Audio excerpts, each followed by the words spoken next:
presented in the Senate and where he identified lawmakers and DPWH officials allegedly involved in the anomaly in flood control projects. Mr. Diskaya, ito po ba'y pinatotohanan nyo pa? Yes po, Your Honor. Yung nakasulat po dito lahat. Your narration of facts in your affidavit involves billions of pesos. Mr. Diskaya, significantly under the law, if it is 50 million and below, the case is violation of Anti-Graft and Corrupt Practices Act. But if the case is more than 50 million, it constitutes violation of anti-plunder law.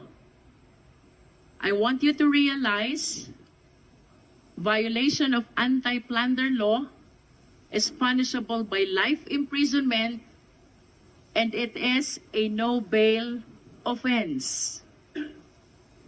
Which means if information will be filed by the Sandigan against you and your other co-accused during the entire period of hearing, kayo pong mag-asawa and the rest of the co-accused ay makukulong at mapapahiwalay sa inyong mga anak. Do you realize that?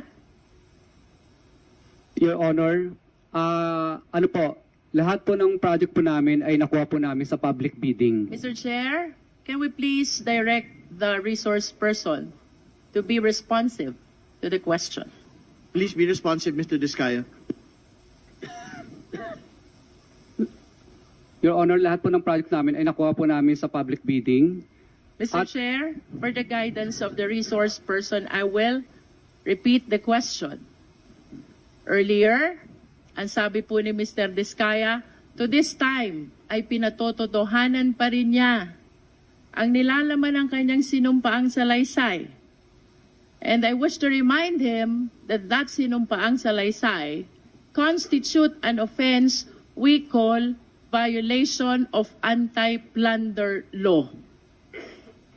Plunder, to distinguish the same from Anti-Graft and Corrupt Practices Act, Mr. Diskaya, is punishable by capital punishment, is a capital offense punishable